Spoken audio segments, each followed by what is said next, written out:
ನಿಮ್ಮ ಮನೇಲೂ ಹೀಗೇನಾ? ಅದೇನಂದರೆ ಎಲ್ಲರೂ ಕೂಡಿ ಊಟ ಮಾಡ್ತಾಯಿದ್ವಿ. ಅಂದರೆ ಎಸ್ ಅಂತ ಕಮೆಂಟ್ ಹಾಕಿ. ಹಾಯ್ ಹಲೋ ನಮಸ್ಕಾರ ಎಲ್ರಿಗೂ. ಇದು 27ನೇ ದಿನದ ಮಿನಿ ಬ್ಲಾಗು. ಇವತ್ತು ನನ್ನ ಮಗಳಿಗೆ ಬಾಕ್ಸಿಗೆ ರೊಟ್ಟಿ ಎಣ್ಣೆ ಬದನೆಕಾಯಿ ಪಲ್ಯ ಮಾಡ್ತಾಯಿದ್ದೀನಿ. ಕ್ಯಾಬೇಜ್ ಪಲ್ಯ ಕೂಡ ಮಾಡಿದ್ದೆ, ಬಟ್ ಅವಳು ತೊಗೊಂಡು ಹೋಗಲ್ಲ. ಹಾಗಾಗಿ ಅವಳಿಗೆ ಲಂಚ್ ಬಾಕ್ಸು ಅದು ಯಾಕೆ ಕುಕ್ಕರಲ್ಲಿ ಹಾಕಿದ್ದೀನಿ ಬರೀ ಯಾಕಂದರೆ ಸ್ಕೂಲಿಗೆ ಟೈಮ್ ಆಗುತ್ತಲ್ವ, ಹಾಗಾಗಿ ಬೇಗ ಸ್ವಲ್ಪ ಬಾಯ್ಲ್ ಆಗಲಿ ಅಂತ. ಮತ್ತು ಸ್ನ್ಯಾಕ್ಸಿಗೆ ಹಣ್ಣಿರಲಿಲ್ಲ, ಹಾಗಾಗಿ ಖಾರ ಬುಂದಿ ಬಿಸ್ಕೆಟು ಮತ್ತು ರೊಟ್ಟಿ ಬದನೆಕಾಯಿ ಪಲ್ಯ ಲಂಚ್ ಬಾಕ್ಸ್ನ ಕಟ್ಟಿ ರೆಡಿ ಮಾಡಿದೆ. ಆಮೇಲೆ ಅವಳ ಅಕ್ಕ ಬಂದಿದ್ದಾಳಲ್ಲ, ಹಾಗಾಗಿ ಅವಳು ಹೋದ್ಲು.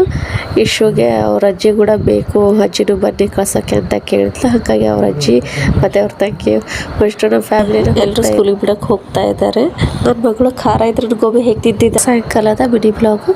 ಸಾಯಂಕಾಲ ಹೊರಗಡೆ ಹೋಗಿದ್ರು ಎಲ್ಲರೂ, ನಾನು ಹೋಗಲಿಲ್ಲ ಯಾಕಂದರೆ ಎಕ್ಸಾಮ್ ಇದ್ವಲ್ಲ. ಹಾಗಾಗಿ ಗೋಬಿ ತಂದಿದ್ರು, ಸ್ವಲ್ಪ ಜಾಸ್ತಿ ತಂದಿದ್ರು. ಹಾಗಾಗಿ ಗೋಬಿ ರೈಸ್ ಮಾಡಿದ್ರೆ ಆಯಿತು ಅಂತ